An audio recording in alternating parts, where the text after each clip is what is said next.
विकास का पिटारा खोलते नजर आए और 7,200 करोड़ रुपए से अधिक की परियोजनाओं की सौगात दी।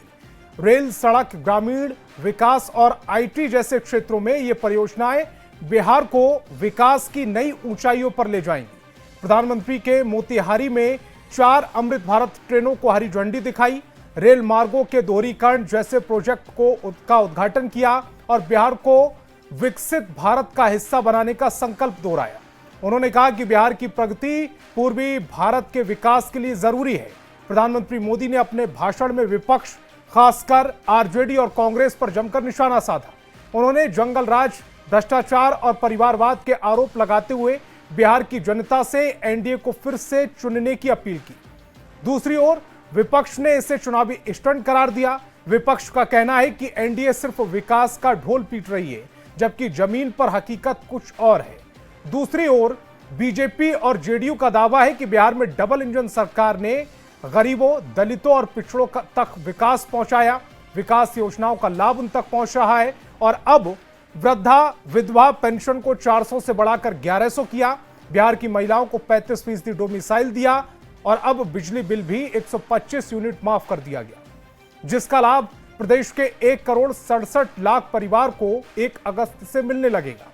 यह सब पहले की आरजेडी कांग्रेस सरकार में संभव नहीं था। ऐसे में सवाल है कि क्या प्रधानमंत्री मोदी के मोतिहारी दौरे ने बिहार चुनाव की पिच सेट कर दी है?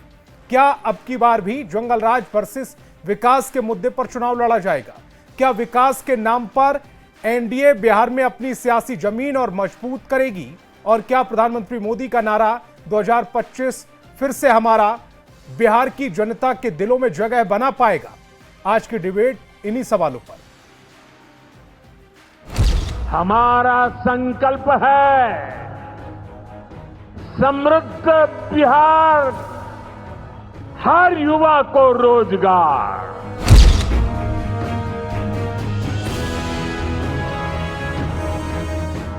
प्रधानमंत्री मोदी का मिशन बिहार जारी है। चुनावी साल वाले बिहार में पीएम ताबड़तोड़ सभाएं कर रहे हैं। बीते 1.5 महीने में प्रधानमंत्री का ये तीसरा बिहार दौरा था। शुक्रवार को मोतिहारी में मोदी पूरी तरह चुनावी मोड में दिखे। उन्होंने 2 नारे मंच से दिए। पहला, बिहार का संकल्प अटल, एनडीए के साथ हर पल, और दूसरा, बनाएंगे नया बिहार, फिर एक बार एनडीए सरकार। बिहार चुनाव को लेकर पीएम मोदी ने बड़ा लक्ष्य तय कर दिया है। मोतिहारी के मंच से पीएम ने संकल्प लिया कि बिहार के युवा आगे बढ़ेंगे तभी देश आगे बढ़ेगा। पीएम ने समृद्ध बिहार, हर युवा को रोजगार, ये नारा भी दिया। बिहार के नौजवानों को बिहार में ही रोजगार के ज्यादा से ज्यादा मौके मिले, इसके लिए बीते वर्षों में यहां तेजी से काम हुआ है। पीएम ने कहा कि नीतीश कुमार के नेतृत्व में रोजगार और नौकरी की दिशा में काफी कुछ हुआ है और इस काम में केंद्र सरकार कंधे से कंधा मिलाकर बिहार सरकार का साथ दे रही है। केंद्र सरकार कंधे से कंधा मिलाकर उनका साथ दे रही है। साथियों, कुछ दिन पहले केंद्र सरकार ने एक बड़ी योजना को मंजूरी दी।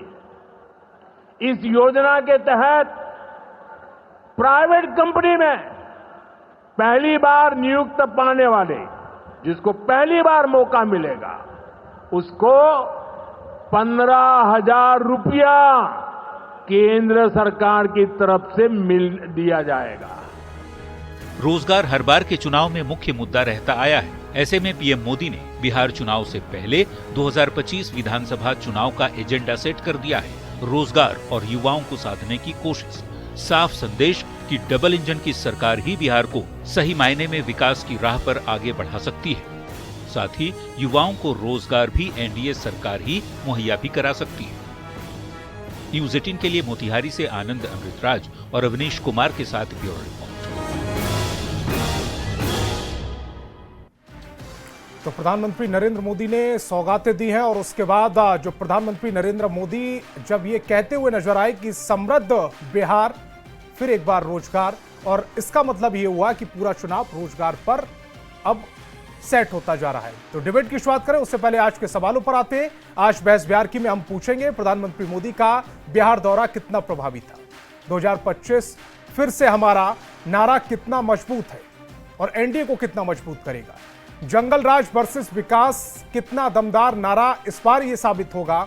विकास परियोजनाएं दिलाएंगी सत्ता की चाबी क्या प्रधानमंत्री मोदी ने 2025 चुनाव की पिच सेट कर दी है।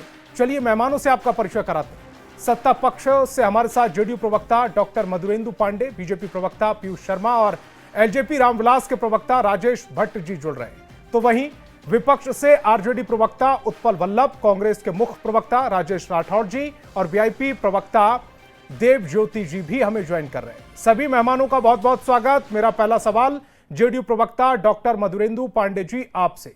प्रधानमंत्री मोदी मोतिहारी आए और 7,200 करोड़ से ज्यादा की विकास परियोजनाओं की सौगात दी। एनडीए के लिए क्या पॉजिटिव लेकर आए?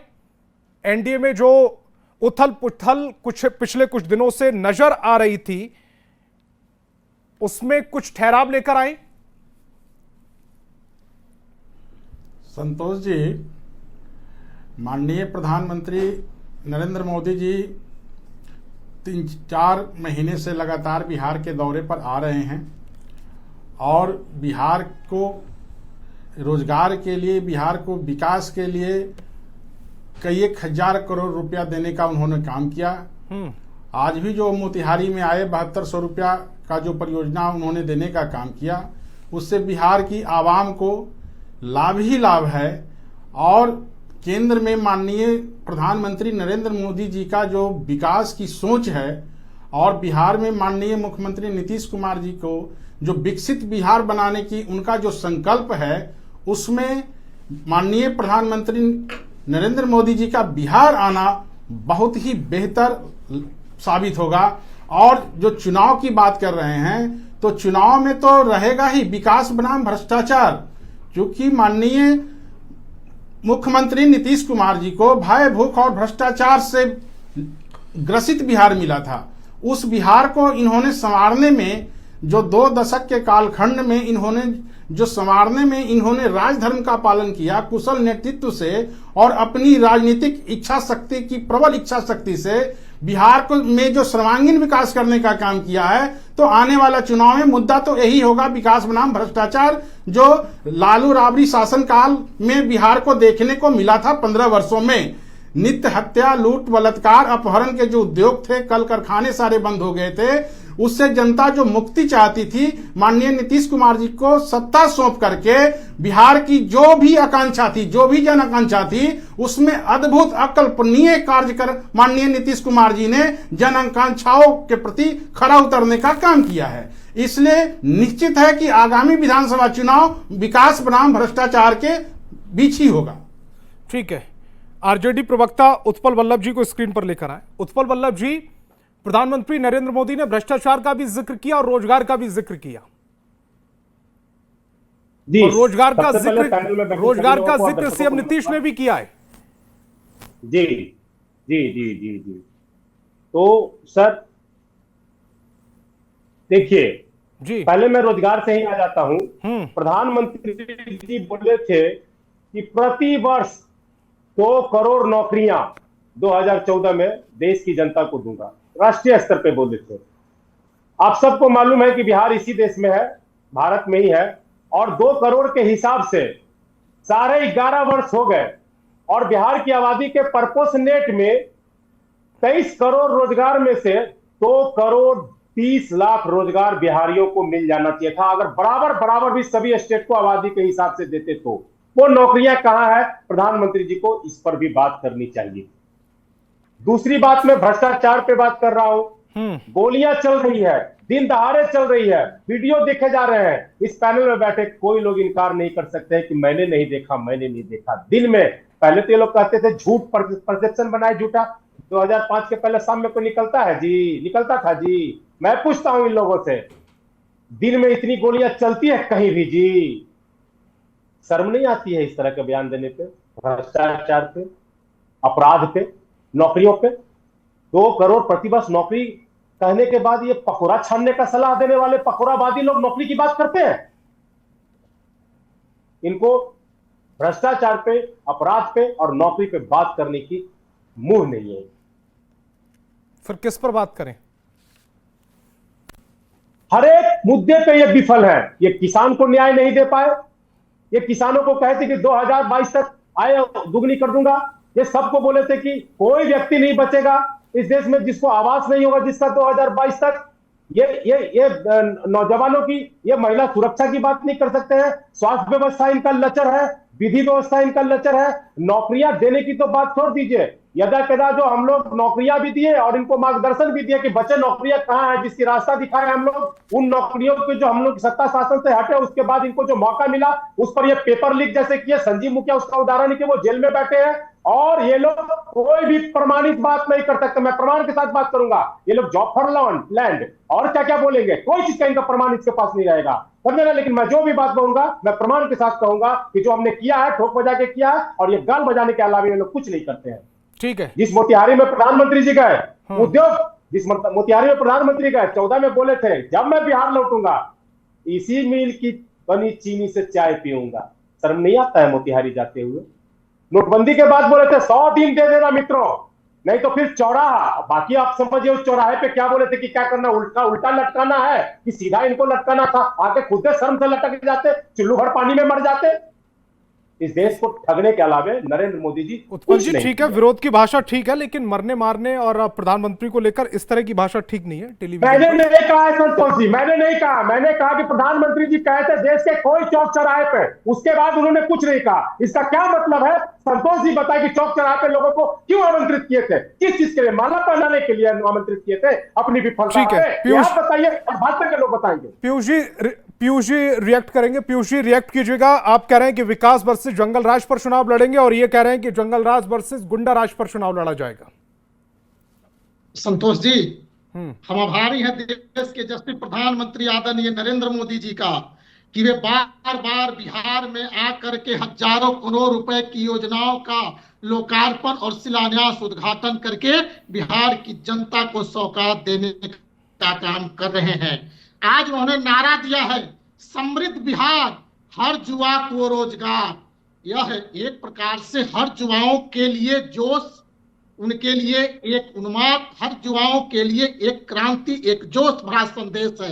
आज हर बिहार के युवा, सुन नहीं पा रहा हूं मैं, आज हर बिहार के युवा उनके संदेश को सुन करके गौरवान्वित हैं। वे जान रहे हैं कि देश के यशस्वी प्रधानमंत्री आदरणीय नरेंद्र मोदी जी के संकल्प से आज बिहार विकसित, समृद्ध और आधुनिक बिहार बन रहा है, जहां हर बिहार वासियों को, जहां हर युवाओं को रोजगार मिल रहा है, युवाओं को सरकारी नौकरियां मिल रही है, युवाओं को खेलने के प्रशिक्षण मिल रहे हैं, युवाओं को कला के क्षेत्र, अरे सुन लीजिए ना, युवाओं को कला के क्षेत्र में भारी वृद्धि हुई है। हर को शिक्षा का, हर युवाओं को शिक्षा दे जा रही है। हर गरीबों को पक्के मकान दिए जा रहे हैं, उन्हें मुफ्त में शौचालय दिया जा रहा है, उन्हें मुफ्त में भोजन दिया जा रहा है, उन्हें मुफ्त में इलाज की सुविधा दी जा रही है। आज बिहार आकर के देश के यशस्वी प्रधानमंत्री आदरणीय नरेंद्र मोदी जी ने, यानी कोई पहली बार बिहार की धरती पर आकर इतनी बड़ी सौगात देने का काम नहीं किया है। इसके पहले उन्होंने दरभंगा आए थे, 12,100 करोड़ रुपए की योजनाओं का उद्घाटन और शिलान्यास करने का काम किया। भागलपुर में 22,000 करोड़ की योजनाओं का शिलान्यास उद्घाटन करने का काम किया। मधुबनी में 13,480 करोड़ रुपए की योजनाओं का शिलान्यास उद्घाटन करने का काम किया। इसके बाद विक्रमगंज में 48,500 करोड़ रुपए की योजनाओं का शिलान्यास उद्घाटन करने का काम किया। पटना के नए हवाई अड्डे टर्मिनल का उन्होंने लोकार्पण करने का काम किया। बिहटा के नए हवाई अड्डे का उन्होंने शिलान्यास करने का काम किया। दरभंगा में नए एम्स का शिलान्यास करने का काम किया। सिवान में आकर के 10,000 करोड़ रुपए की योजनाओं का शिलान्यास उद्घाटन करने का काम किया। अरे सुन लीजिए ना, आपके प्रधानमंत्री जी से शब्द आप किस भाषा का इस्तेमाल कर रहे हैं? आप तो राष्ट्रीय जनता दल के प्रवक्ता अपने चाल और चरित्र को दिखाने का तीन बार उद्घाटन हो चुका है, इसलिए मैं बोल दिया। माफी समझ रही है, 3 बार उद्घाटन हो चुका है Darbhanga airport, Darbhanga medical college, अपने समय पर उत्पल जी, बाकी भी मेहमान है अपने अपने समय पर, सबको समय मिल रहा है, अपने अपने समय पर पॉइंट्स नोट कर लीजिएगा और रिएक्ट कीजिएगा। बिहार के युवा जान रहे हैं, बिहार के युवाओं को पता है, बिहार की 14 करोड़ जनता को यह पता है कि हमारा सम्मान डबल इंजन की सरकार में ही संभव है, हमारा विकास बिहार के डबल इंजन सरकार में ही संभव है, हमारा नेतृत्व, हमारा जो मोदी जी का संकल्प है। पीयूष जी थोड़ा संक्षिप्त में बोलिएगा, प्रधानमंत्री जी का क्योंकि मेहमान ज्यादा है, थोड़ा संक्षिप्त में। मोदी जी ने, संतोष जी, आज प्रधानमंत्री मोदी जी ने बिहार वासियों को, युवाओं को जो संकल्प देने का काम किया है रोजगार और विकास के मुद्दे पर, पूरे बिहार की जनता गौरवान्वित है और पूरे बिहार की जनता में एक नई जोश, नई उमंग, एक नई हर्ष उत्पन्न करने का काम देश के यशस्वी प्रधानमंत्री जी ने करने का काम किया है। ठीक है, राजेश जी को स्क्रीन पर लेकर आए। राजेश राठौड़ जी, मेरा बड़ा सीधा सा सवाल है, आज प्रधानमंत्री नरेंद्र मोदी ने जो 7,200 करोड़ की योजनाओं का शिलान्यास और उद्घाटन किया है, दरभंगा थलवारा रेलवे लाइन का दोहरीकरण, समस्तीपुर रामभद्रपुर रेलवे लाइन का दोहरीकरण, दरभंगा नरकटियागंज रेलवे लाइन का दोहरीकरण और बाकी भी जो है आरा बाईपास का 4 लेन जो करने का आज जिसकी शुरुआत की जा रही है, जिसका उद्घाटन और शिलान्यास किया गया है, क्या ये विकास में नहीं आता है? और अगर ये विकास में आता है तो इसका लाभ जनता को नहीं मिलेगा? विकास एक निरंतर प्रक्रिया है और हर राज का ये राजधर्म और राजा का राजधर्म होता है कि वो राज गद्दी पे बैठे तो विकास करता रहे, लेकिन विकास की गति क्या है ये महत्वपूर्ण है। आपने कहा कि 7200 करोड़ रुपया का उन्होंने शिलान्यास और उद्घाटन दोनों किया, यानी कि 7,000 करोड़ लगभग। आप जानते हैं ना, प्रधानमंत्री सिर्फ 8,000 करोड़ के हवाई जहाज पे चलते हैं। प्रधानमंत्री विकास करके आप कृपा नहीं कर रहे हैं। लगातार भारत के लोगों ने, पहले के प्रधानमंत्री पैदल चलते थे, बनाया, भली तीसरी बार पहले की भी प्रधानमंत्री इधर से उधर कार्यक्रम के लिए हवाई जहाज खरीदते थे, 125 करोड़ के। अच्छा लगता है, अच्छा लगता है कि जब मैं प्रधानमंत्री से कुछ सवाल विकास के करता हूं तो भाजपा जेडीयू छोड़ आप ही सवाल करते हैं। ये भी मेरे लिए सौभाग्य। ऐसी बात कह रहे हैं कि प्रधानमंत्री इतने के हवाई जहाज से हम सवाल न, प्रधानमंत्री का निजी हवाई जहाज है क्या? हाँ, 8,000 करोड़ का हवाई ये सवाल है कि अपने लिए उन्हें हवाई जहाज के लिए 8,000 करोड़ रुपया चाहिए। दिल्ली से वो प्रधानमंत्री अगर सौगात देने जाए पटना तो किससे जाए? पैदल यात्रा कर दें, या इससे पहले के प्रधानमंत्री किससे जाते थे? 8,000 नहीं 16,000 करोड़ के जहाज से वो आए। और लेकिन ये बताएं कि प्रधानमंत्री के मैं उस बात को सही मानूं या इस बात को मानूं जिसमें उन्होंने कहा था कि 2 करोड़ रोजगार देंगे? उन्होंने कहा था, मैंने नहीं कहा था। अगर वो बात सही है तो ये बात गलत होगा, अगर वो गलत है तो ये सही कैसे होगा? क्योंकि प्रधानमंत्री ही 2 करोड़ रोजगार, 15 लाख रुपया, अच्छे दिन, 2000 सबको अब पक्का मकान 2022 में लाल किला के प्राचीर से बोलते हैं। एक ही बात को बार-बार बोलने में हमें शर्म आती है। प्रधानमंत्री का आती है कि नहीं आती है? हम टीवी डिबेट में आते हैं, रोज यही बात करते हैं। प्रधानमंत्री कहते हैं कि 2022 में सबको पक्का मकान मिलेगा, लाल किला के प्राचीर से बोले थे किसानों का दुगुना होगा। ये प्रधानमंत्री बोले थे सबको पक्का मकान बनेगा, प्रधानमंत्री बोले थे 2 करोड़ रोजगार, प्रधानमंत्री हम नहीं बोले थे, ये प्रधानमंत्री बोले। अब वही बात आप कर रहे हैं। इस बार एनडीए सरकार सबको रोजगार, फिर अरे एक बार एनडीए सरकार नीतीश कुमार गायब, नीतीश कुमार कहां चला गया? प्रधानमंत्री आप हिसाब दीजिए कि 11 साल से यहाँ है प्रधानमंत्री। नीतीश जी महागठबंधन में है क्या? कितना उद्योग बिहार में लगाया? गठबंधन का चेहरा है क्या? ये कैसी बातें कर रहे हैं? एनडीए अगर वो कह रहे हैं एनडीए तो उसमें नीतीश जी है ना? नीतीश जी, अरे नीतीश जी का खटारा चेहरा हम लोग को नहीं चाहिए महाराज। टूटा फूटा खटारा चेहरा आप उनको खटारा कह सकते हैं, आपके राजनीतिक विरोधी हैं, लेकिन 10 लाख सरकारी नौकरी और 40 लाख रोजगार, 40 लाख रोजगार का वो दावा कर रहे हैं। बड़ा आदर पूर्वक, बहुत आदर के भाव से कह रहे हैं कि मेरी बात को आप लोग खत्म नहीं हो। आप क्यों नहीं भाजपा की ओर से रहते हैं? क्यों नहीं पूरी मेरी बात खत्म करें? मैं एक राजेश जी, जब आप प्रधानमंत्री के आने जाने के हेलीकॉप्टर हवाई जहाज की कीमत बताने लगेंगे, मैं आप पूछूंगा, आप सीएम के चेहरे को खटारा बताने लगेंगे और मैं यहां पर बैठकर सिर्फ आपकी बातों को सुनता रहूं। एकदम नहीं, आदर पूर्वक आप मत सुनिए। आप एक बार भाजपा के प्रवक्ता से हिम्मत है तो पूछ लीजिए कि 2 करोड़ रोजगार का क्या हुआ, अच्छे दिन का क्या हुआ, 15 लाख रुपए का क्या हुआ, काला धन आएगा उसका क्या हुआ, सबको पक्का मकान मिलेगा उसका क्या हुआ, पूछ सकते हैं। अपने समय पर पूछूंगा। एक बार भी नहीं। प्रधानमंत्री कविता गा रहे हैं, वही मैं कह रहा हूं, एक बार सुन लीजिए जी। मोदी रीत सदा चली आई, मोदी कहे वो कभी न निभाई, अमित शाह कहे ये जुमला है भाई, यही इनका सरकार है। इसीलिए कहते हैं मोदी से सवाल कीजिए, हम विपक्ष में 1 लाख सवालों के जवाब देंगे। 5 सवाल तो पूछ लीजिए, नोटबंदी का क्या हुआ, जीएसटी का क्या हुआ, चौराहे पे ढूंढ लीजिए, किस चौराहे पे ढूंढे, आपको पूछा है क्या? विपक्ष से हिम्मत रखते हैं सवाल पूछने, खूब पूछिए, थोड़ा हिम्मत कीजिए कि प्रधानमंत्री 2014 में कहे थे उसका क्या हुआ। 1.25 लाख करोड़ का पैकेज बिहार में घोषणा किए थे, नीतीश कुमार आज मुख्यमंत्री विज्ञापन देकर कहे थे कि प्रधानमंत्री झूठ बोल रहे हैं, प्रधानमंत्री ने कोई पैसा, मैं नहीं, अखबार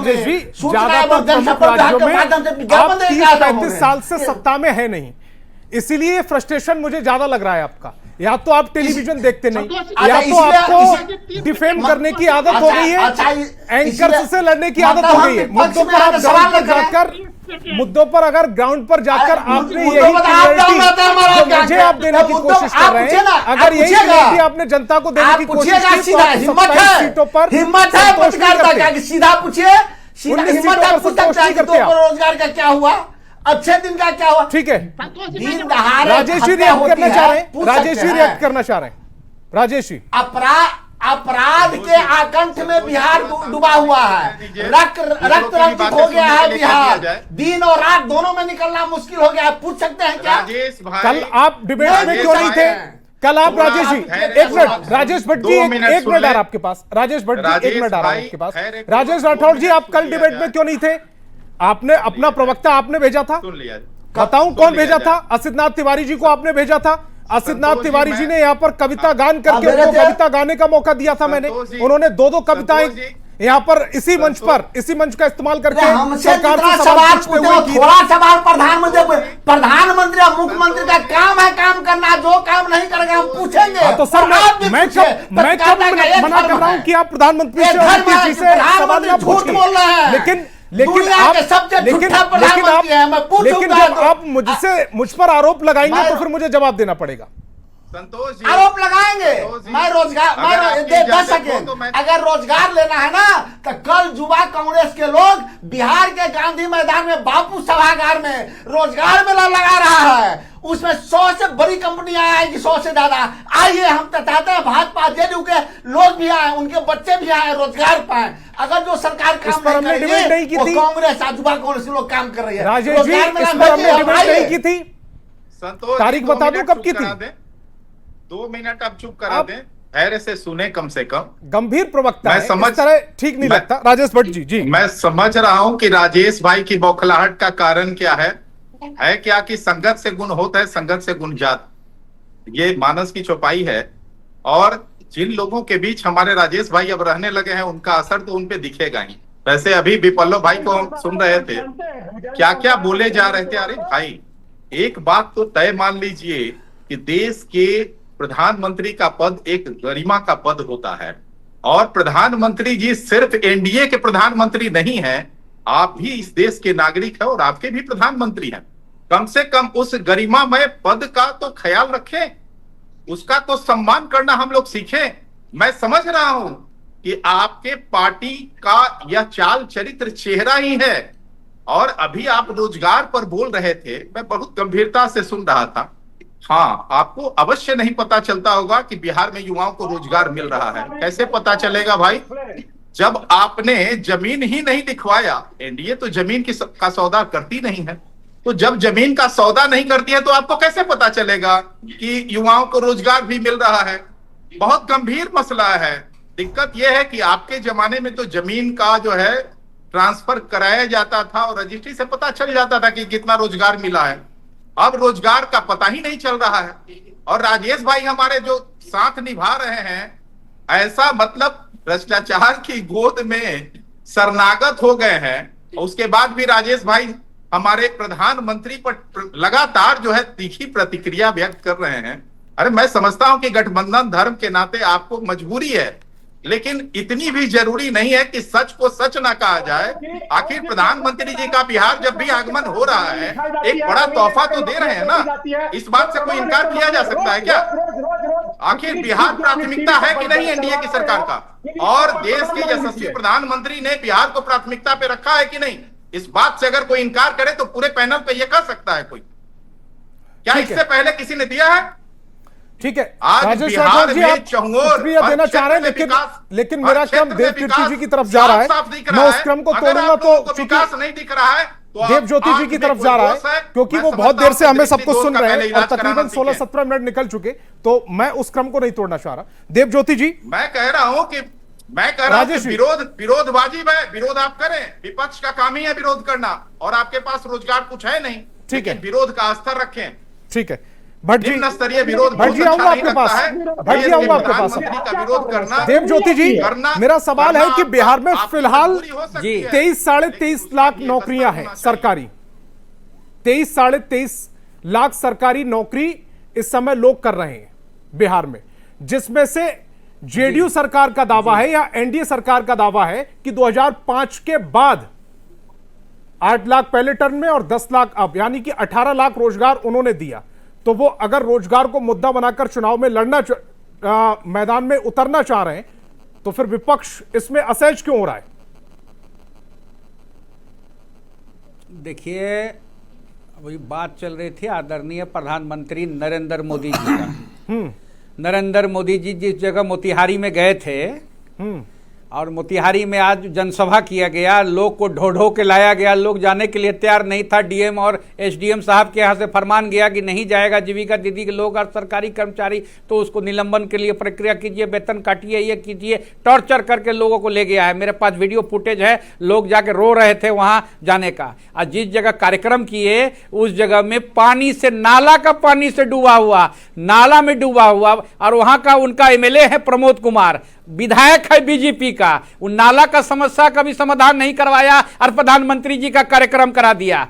और प्रधानमंत्री जी, आज स्थिति प्रधानमंत्री जी का यह है कि 4th क्लास 5वां क्लास का बच्चा उनका भाषण सुनता है तो हंसता है, क्योंकि झूठ बोलते हैं, झूठ बोलने वाले प्रधानमंत्री हैं।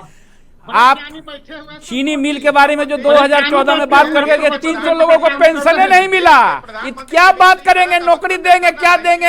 आदरणीय नीतीश कुमार जी को क्या करेंगे? पेंशन मिला 300 लोगों का, 300 लोगं का मोतिहारी चीनी मिल में आज तक पेंशन नहीं मिला। दूसरी बात सुन लीजिए, बोलने दीजिए, बोलने दीजिए श्रीमान, बोलने दीजिए। कितना दबाइएगा, कितना दबाइएगा? बोलने दीजिए। आपने कहा था कि चीनी मिल में चाय पिएंगे आके, मैं 2014 का वादा था, वो पूरा जो प्रधानमंत्री नहीं किया, वो प्रधानमंत्री फिर झूठ बोलने के लिए आ गया। वो झूठ बोलने के लिए आज स्कूल का बच्चा भी जान गया है कि झूठ बोलने वाला प्रधानमंत्री है, बुड़बक बनाने वाला प्रधानमंत्री है। गुजरात का जो विकास हुआ, बिहार का विकास के साथ जोड़ ले। हम खुलेआम बोलते हैं, इस बार बिहार चुनाव में हम लोग बिहार बेनाम गुजरात करेंगे, गुजरात का विकास दिखाएंगे। इनके आने के बाद क्या हुआ और बिहार में क्या हुआ? जो आदमी डीएनए के खोट में आदरणीय नीतीश कुमार जी के ऊपर में आवाज उठाए और टिप्पणी किया, उसके कंधे में आज राजनीति कर रहे हैं।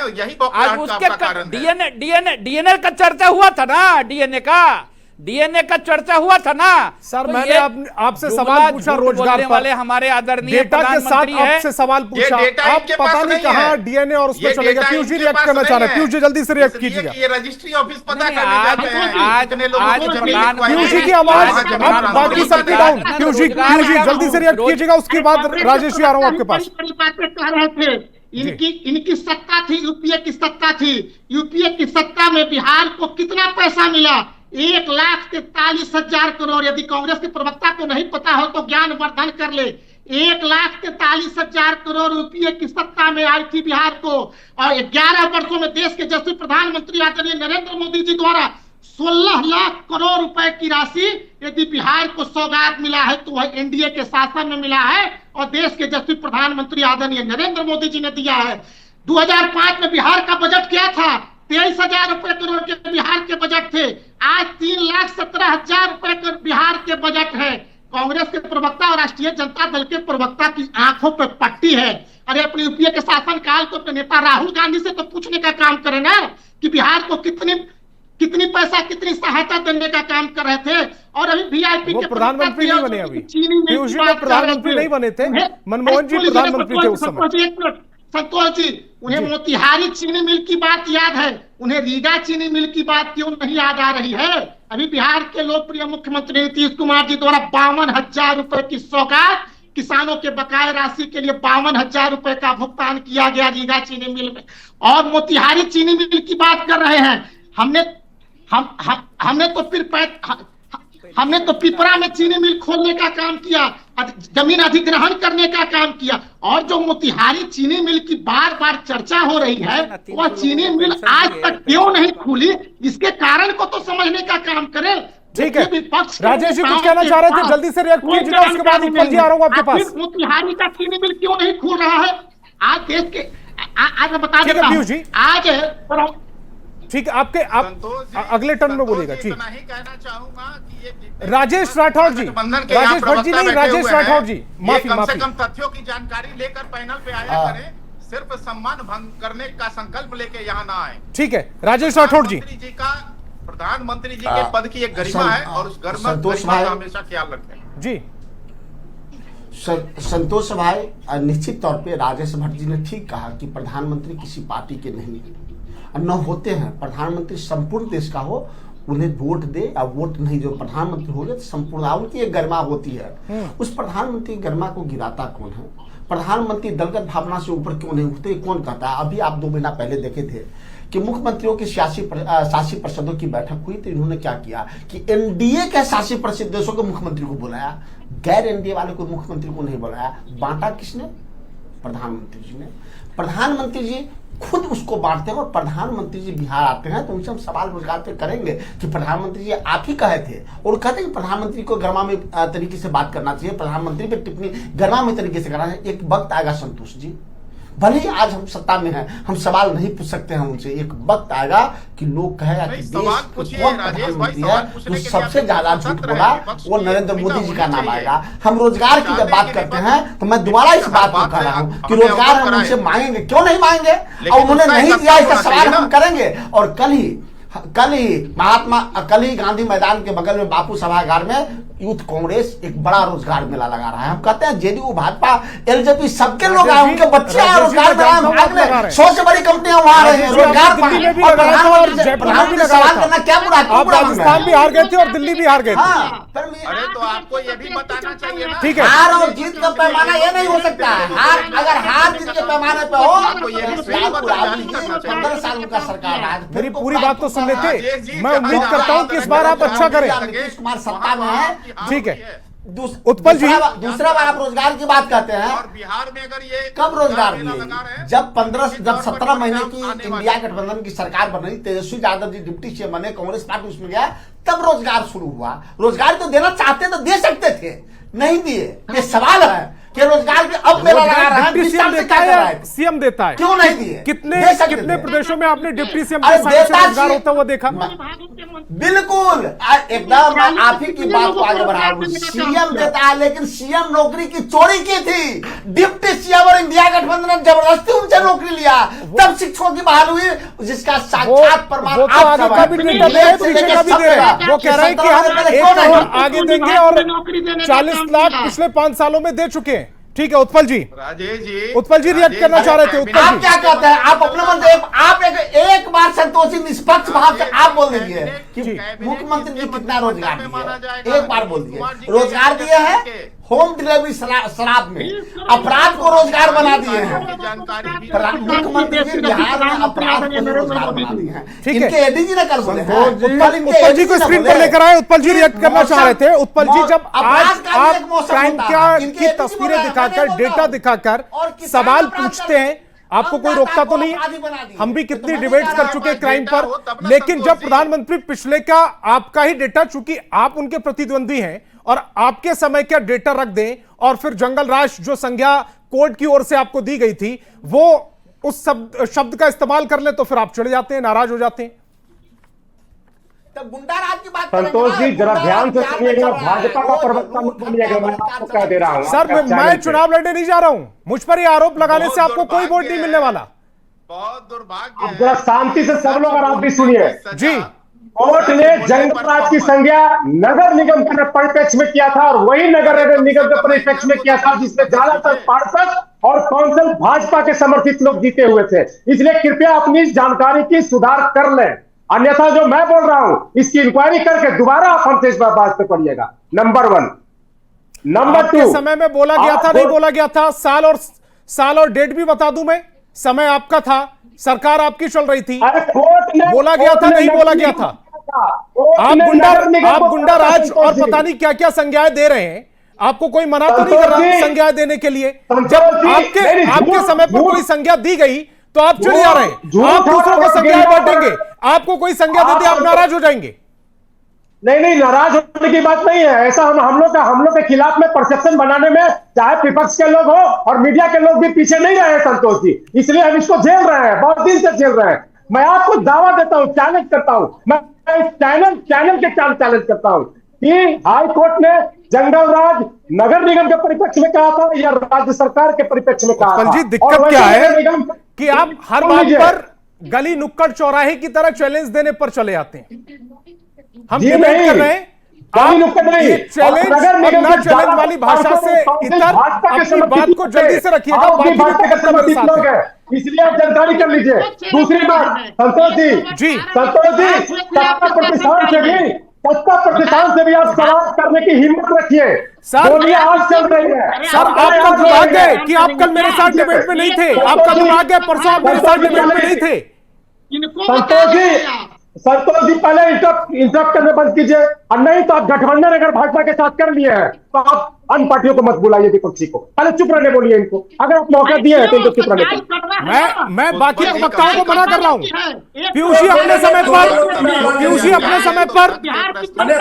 और राजेश भट्ट जी अपने समय पर, और उत्पल जी आप अपनी बात को रखिएगा, मुझ पर कोई एहसान नहीं कर रहे हैं। सर आप चुनाव लड़ रहे हैं, आपको जनता को अपने मुद्दे रखने हैं, समझाने हैं, आप रखिएगा, मैं आपको मंच दे रहा हूं। कनेक्शन कटा है हमारा उत्पल जी से, दोबारा से संपर्क साधने की कोशिश करिएगा टीम। तब तक जेडीयू प्रवक्ता जल्दी से रिएक्ट कीजिएगा। राजद प्रवक्ता और कांग्रेस प्रवक्ता की जिस तरह मर्यादा विहीन बातें आपने सुनी संतोष जी इस नेशनल चैनल पर, यह बहुत ही निंदनीय है कि कोई भी व्यक्ति एक प्रधानमंत्री का और मुख्यमंत्री के प्रति किस तरह मर्यादा विहीन बातें करता है। इनको अपना गिरेबान में झांकना चाहिए कि जब नेता प्रतिपक्ष तेजस्वी प्रसाद ज्यादा बोलते हैं तब तोतलाते हैं, और आंख किस एंगल में करते हैं पूरी बिहार की जनता देखती है, बिहार की आवाम देखती है, उन पर उनकी नजर नहीं है। और अपराध, जिस अपराध पर उत्पल बल्लभ जी बात कर रहे थे, उनको याद होना चाहिए कि सुरक्षा में रहते हुए बिहारी चौधरी को इसी पटना के हॉस्पिटल में राजा बाजार में हत्या कर दी गई थी। अशोक सिंह जो विधायक थे उनके फ्लैट में घुसकर हत्या कर दी गई थी। बोरिंग रोड में द्वारका आपसे मेरा संपर्क टूटा था, पुलिस के निरीक्षण में रहते हुए आपसे मेरा संपर्क टूटा था, मैं दोबारा से इसके बाद आपको मौका दूंगा। उत्पल बल्लभ जी, आप उस समय भूल गए कि मुख्यमंत्री आवास से अपराध और अपहरण कांड चलाया जाता था, अपहरण उद्योग चलाया जाता था। आप उत्पल बल्लभ जी जरा याद कीजिए, बिहार में जातीय विद्वेष, हिंसा, लूट आम बात थी। और रही रोजगार की बात, तो माननीय मुख्यमंत्री नीतीश कुमार जी ने अपने शासनकाल में 20 लाख रोजगार देने का काम किया, और नौकरी देने का, और 50 लाख रोजगार देने का काम किया है उत्पल बल्लभ जी। इतना ही नहीं, अभी बात करते हैं प्रतिवर्ष 2 करोड़ नौकरियां पे प्रधानमंत्री से एक सवाल अगर पूछ लेते तो सामाजिक सुरक्षा पेंशन जो है 400 से 1100 देने का काम किसने किया? माननीय मुख्यमंत्री नीतीश कुमार जी ने। बिजली जो है 125 यूनिट फ्री, ये किसने? ये सब क्या है? विकास नहीं तो क्या है? ठीक है, विकास नहीं तो क्या है? आपको विकास नहीं दिखाई देगा ना? आपके आंखों पर पट्टी बंधा हुआ है, चश्मा लेकर आइए हुआ है, उत्पल जी थोड़ी आपको विकास नहीं दिखाई देगा। एक मिनट, कभी भी मधुरेंदु जी एक मिनट, मधुरेंदु जी एक मिनट, उत्पल जी को स्क्रीन पर लेकर आइए। और उत्पल जी, आप जो तेजी से बोल रहे हैं उस चक्कर में आपकी आवाज ब्रेक होकर आ रही है। मैं न्यूज एटीटी पे मैं सवाल कर रहा हूं, आप इस तरह से डिबेट कराएंगे? आप मौका नहीं देंगे, आप बीच में टूकवाएंगे? उत्पल जी दोबारा आप से अपना डिबेट करा लीजिए, इन लोग का जुमला चलवा लीजिए, अकेले इन लोग का जुमला चलवाइए, प्रधानमंत्री का जुमला चलवाइए अकेले। आप किसको कह रहे हैं? तो सुनिए और सुनने दीजिए। आपको कह रहा हूं मैं, चैनल में संतोष को कह रहा हूं। क्या क्या शिकायत है मुझसे सर, बताइएगा। आपका कनेक्शन कटा हुआ था। पहले बात की जब आपने सवाल किया तो आपको जवाब लेना चाहिए। सर मैं तो जवाब ले रहा था, आपका कनेक्शन कटा था। आराम से राजेश जी से पूछिएगा, आपका कनेक्शन कटा। मैंने कहा आपसे दोबारा से संपर्क जैसे ही होगा सबसे पहले आपसे प्रतिक्रिया लूंगा। ये 3 एनडीए के अगर आप अकेले बैठे हैं भाजपा की तरफ से तो ये 3 एनडीए के प्रवक्ताओं की कोई जरूरत ही नहीं बच जाती है। मैं आपसे सवाल नहीं करता है। आप क्या चाह रहे हैं? सवाल करता है आपको मैं नॉन स्टॉप बोलने दूं, सवाल ना पूछूं आपसे? आपकी जानकारी है को प्रस्तुत करें। अरे सत्ता प्रतिष्ठान के लोग, उनके प्रवक्ता के लोग बोल रहे हैं तो बात समझ में आती है। उत्पल जी पहले तो आप अपना ऑडियो कनेक्शन, नेटवर्क कनेक्शन दोनों ठीक कीजिएगा। आज इतनी हत्याएं हो रही हैं, आपकी आवाज ब्रेक होकर आ रही है। तब तक मैं देवज्योति जी से सवाल ले रहा हूं, आप अपना कनेक्शन दोबारा से ठीक कराइएगा। आपने जितनी आपत्तियां दर्ज कराई हैं स्क्रीन पर कुछ सुनाई नहीं दिया है। देवज्योति जी। जी सर, रोजगार की पिच सेट की गई है प्रधानमंत्री नरेंद्र मोदी की ओर से, और दावा यह है कि जेडीयू एनडीए शासन काल में 18 लाख रोजगार दिया गया है सरकारी, और 50 लाख के आसपास टोटल रोजगार दिया गया है। मुकाबला कैसे कीजिएगा? मतलब होमगार्ड के सिपाही से चीफ सेक्रेटरी तक जो है 23 लाख 23.5 लाख वैकेंसी है। 23 लाख मेरे हिसाब से 24 लाख भी हो सकता है, लेकिन थोड़ा कंफ्यूजन है 50,000 में। जी, सरकारी एम्प्लॉय है बिहार में है कि मतलब बिना चीफ नहीं बताइए ना, बिना चीफ सेक्रेटरी का, बिना दरोगा का, बिना इसका कर्मचारी का, ये क्या होगा? वैकेंसी कितना वैकेंसी अभी बचा के रखे हुए हैं। पुलिस डिपार्टमेंट 1.5 लाख वैकेंसी का है, 60,000 वैकेंसी में ही काम कर रहे हैं, मात्र 60,000। पुलिस डिपार्टमेंट को भी तो कम से कम वैकेंसी बढ़ा दे कि लॉ एंड ऑर्डर जो खराब हो रहा है, हॉस्पिटल में घुस के गोली मार दे रहा है, सरेआम खेमका जी बिजनेसमैन का गोली मार दे रहा है, उधर मोतिहारी में अपराध जो है चरम पे है। और जब प्रधानमंत्री जी आते हैं हमारे बिहार के दौरा में, उसके 12 घंटा 10 घंटा पहले जो है अब क्या ना क्या हो जाता है कि गोलीबारी हो जाता है। आप 6 बार मोतिहारी आए ना, 6ठा बार था, हम लोग गिन रहे हैं के बार आए थे मोतिहारी आदरणीय प्रधानमंत्री जी, 6ठा बार। अरे 300 लोगों का पेंशनवा जो रोके हुए हैं चीनी मिल का, उसको तो दे दे। वो बेचारा क्या गुनाह किया है? वो कर्मचारी जो है बेचारा आज भी पेंशन के लिए लड़ाई लड़ रहा है। नौकरी देने की बात कर रहे हैं, 300 आदमी का पेंशन देने की क्षमता नहीं है जिस सरकार को। वो आदमी 23 लाख का 27 लाख, वो सरकार किसी के भी होगी, वो वैकेंसी पूरा होगी। उसके बाद आपने अतिरिक्त क्या किया? आपने 5 लाख नौकरी आदरणीय तेजस्वी यादव जी ने जेपी आंदोलन जहां हुआ था गांधी मैदान में बांट के इतिहास रच दिया है कि युवा चेहरा पूरे देश में जो है वो देखा, पूरे देश ने देखा, पूरे विश्व ने देखा कि एक युवा 32 साल का 33 साल का युवा ने 5 लाख नौकरी बांटा।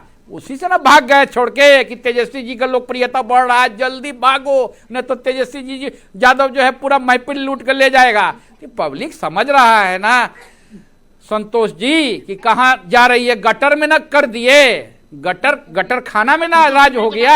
20 साल पुराना बात, 20 साल पुराना बात, क्या 20 साल पुराना बात? कौन सी 20 साल? गरीब का ना राज था 20 साल पुराना। ठीक है, आज अमीर का ना राज है, पहले क्या था? पीयूष जी, जुलाई महीने में 16 दिन में, पीयूष जी सवाल सुनिएगा पहले और सवाल पर ही रिएक्ट कीजिएगा। 16 दिन में अगर 50 से ज्यादा हत्याएं हो जा रही हैं और खासकर पटना के क्षेत्र में ज्यादा हत्याएं हो रही हैं, तो लॉ एंड ऑर्डर पर सवाल आपसे ना पूछा जाए, किससे पूछा जाए? संतोष जी, यह देखने की आवश्यकता है कि यदि 50 से ज्यादा हत्याएं हो रही है तो वह हत्याएं किस प्रकार की है? वो सर आप देखेंगे, मैं थोड़ी देखूंगा। मेरा सवाल है, मेरा काम है सवाल करना, मैं सवाल करूंगा। लॉ एंड ऑर्डर आपका काम है सर देखना। संतोष जी, उस हत्या की प्रकृति क्या है? मैं दावे और विश्वास के साथ आपके महत्वपूर्ण चैनल पर बिहार वासियों को और पूरे मीडिया जगत को यह बता देना चाहता हूं कि आज बिहार में सुशासन और कानून का राज है। आज बिहार में कहीं भी संगठित अपराध नहीं हो रहे हैं। आज बिहार में कहीं भी प्रायोजित अपराध नहीं हो रहे हैं। यदि बिहार में कुछ छिटपुट कुछ अपराध की घटनाएं हो रही है तो उसका सीधा कारण गैंगवार है, उसका सीधा कारण पारिवारिक विवाद है, उसका सीधा कारण जमीन विवाद है। और इसको रोकने की जिम्मेदारी किसकी है? कोई भी संगठित, सुन लीजिए संतोष जी, कोई भी संगठित और प्रायोजित अपराध आज बिहार में नहीं हो रहे हैं। यदि बिहार में अपराधी अपराध करने का दुस्साहस कर रहे हैं तो आप पिछले 1 माह के रिकॉर्ड को देखने का काम करें। दर्जनों पुलिस द्वारा इनकाउंटर किए गए हैं। पिछले 28 और 29 जून में 2 दिनों की बात आ रहा हूं उत्पल जी, आपके पास आ रहा हूं। 1196 अपराधियों की गिरफ्तारी बिहार पुलिस ने करने का काम किया है। 2 दिनों में 53,000 से अधिक अपराधियों की गिरफ्तारी जनवरी से लेकर के जून तक महीने में हुई है। 2000 अपराधियों की शिनाख्त हो चुकी है, हमारी पुलिस ने कर दिया है, जिनकी संपत्ति को जब्त करने का काम हमारी पुलिस करने का काम करेगी। दौरा करके अपराधियों का इनकाउंटर करने का काम किया जा रहा है। यदि हत्याएं हो रही है और उस एफआईआर में सवाल यही है क्यों हो रही है पीयूष जी, सवाल यही है क्यों हो रही है। खैर उत्पल जी, मेरे पास समय कम है, मेरे पास समय कम है पीयूष जी। जंगल राज नहीं कर सकते। उत्पल जी जल्दी से रिएक्ट कीजिएगा, 30 सेकंड है मेरे पास। और विपक्ष का काम है सरकार और पुलिस पर आरोप लगाना। सरकार ठीक है पीयूष जी, आप नॉन स्टॉप बोलते चले जाते हैं। समझ रही है, समय की कमी है, मतलब समय की कमी है। उत्पल जी जल्दी से।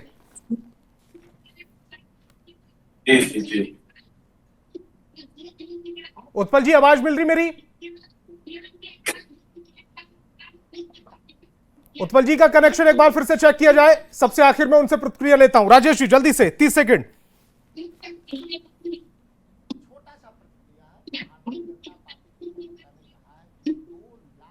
अपराधियों को हम चिन्हित कर लिए हैं, जिसको हम इनकाउंटर करेंगे या जेल भेजेंगे। मैं आपके माध्यम से विनम्र निवेदन करता हूं कि 2 लाख उस अपराधी की सूची वेबसाइट पर डाल दें ताकि जनता को लगे कि 2 लाख अपराधी कौन है। दूसरा, इन्होंने स्वीकार भी किया कि इनके राज्य में 2 लाख अपराधी ऐसे हैं जिनके कारण गुंडागर्दी हो रही है। उसको जेल के अंदर भेजते क्यों नहीं है? उनकी संपत्ति जब्त क्यों नहीं करते हैं? हिम्मत है तो उनकी सूची जारी करें। ठीक है राजेश भट्ट जी, बात करते हैं, जल्दी से रिएक्ट कीजिएगा। सवाल रह गया प्रधानमंत्री से और मुख्यमंत्री से आज सरकार ने 2 लाख अपराधियों की सूची बनाने का कोई तो रहा होगा उद्देश्य। अरे आपके राजकाज में जब जंगल राज चल रहा था तो क्या गिनती थी आपके पास? अरे अनगिनत अपराधी थे, अनगिनत अपराध हो रहे थे। खुलेआम अपराधी बेलगाम अपराध को सत्ता संरक्षित अपराध जो है सुनियोजित ढंग से कराई जाती थी। अरे मुख्यमंत्री आवास में अपराधी बैठे मिलते थे और फिरौती की रकम मुख्यमंत्री आवास में तय होता था। अपहरण उद्योग का रूप ले लिया था। व्यक्तिगत शादियों में जो है गाड़ी के शोरूम से गाड़ियों को निकाल लिया जाता था। उस अपराध ठीक है, अरे अपराध और भ्रष्टाचार पे आपको बोलने का कोई नैतिक अधिकार ठीक है। उत्पल जी, उत्पल जी की आवाज आ रही है, कनेक्शन अभी भी हमसे नहीं हुआ है, लेकिन उत्पल जी आपकी आवाज आ रही है, अपनी बात को जल्दी से रखिएगा। आप अपनी बगले झांक लीजिए, बगले झांक लीजिए। सत्ता आती है। उत्पल जी आवाज मिल रही मेरी? कम से कम सुन तो रहे हैं लेकिन चुप हो तब ना। का तो ध्यान रखिए। राष्ट्रीय पार्टी होते हुए भी एक क्षेत्रीय पार्टी। ठीक है, बाकी प्रवक्ताओं की आवाज डाउन। उत्पल जी जल्दी से अपनी बात को रखिएगा, समय कम है। नहीं होता जी संतोष जी, इस देश की चाइना जितना बिहार में अपराध हो रही है, अभी तक जिन लोगों की हत्या हुई है उनके घर में चीख का वीडियो दिखा रहे होते, उनके माँ की, उनकी बहनों की। आज गुम्मी शादी हुई मीडिया पे मैं सवाल उठाता हूं। जितना सोशल मीडिया में तैरती हुई वीडियो दिख रहे हैं, उतना भी आपकी खोजी पत्रकारिता नहीं खोज पा रही है। ये भी एक मीडिया के लिए शर्म की बात है। दूसरी बात कहना चाहता हूं मैं, इस देश के, इस राज्य के बड़े नेता Vijay Sinha ji, deputy CM number 2, वो कहते हैं कि पुलिस प्रशासन बालू माफिया, भूमि माफिया के साथ में नेक्सस बना हुआ है, इसके वजह से अपराध नहीं हो रहा, चूंकि वो लोग संगठित रूप में भूमि के कारोबार में जुड़े हैं। प्रशासन भी साथ में है, विजय सिन्हा जी बोल रहे हैं। और देखिए अशोक चौधरी जी बोलते हैं प्राइवेट अस्पताल की सुरक्षा सरकार की जिम्मेदारी नहीं है। इतना बेशर्मी वाली बयान ललन सिंह जी बोलते हैं। मेरे बगल में कोई बैठा है, किसी को गोली मार दे, ये अपराध कहलाता है जी, ये क्राइम कहलाता है। अरे इतनी बेशर्मी कहां से लाते हैं ये लोग? ठीक है मधुरेंद्र जी, जल्दी से रिएक्ट कीजिएगा, मेरे पास बहुत कम समय, 20 सेकंड आपके, बाकी सबकी आवाज कम। पीयूष जी बीच में डिस्टर्ब नहीं, समय नहीं है मेरे पास। मधुरेंद्र जी, पुलिस बोली है इस देश के किसान, रुक गया संतोष जी, पुलिस के मुखिया संतोष जी, बिहार में जो आपराधिक घटनाएं घट रही है, बिहार सरकार पूरी तरह संवेदनशील है और पिछले सरकार की तुलना में हमारी जो आपराधिक घटनाएं घटी है उसमें बहुत बेहतर परिणाम सामने आया है और बिहार की पुलिस और पटना पुलिस पूरी तत्परता के साथ अपराध देवज्योति जी 30 सेकंड आपके, पूरी तरह गंभीर है और क्रियाशील है। देखिए अभी राजेश भट्ट जी बोल रहे थे कि गाड़ी उठाना, ये उठाना है, उनको मैं स्पष्ट कर देना चाहता हूं, थोड़ा जानकारी रखिए।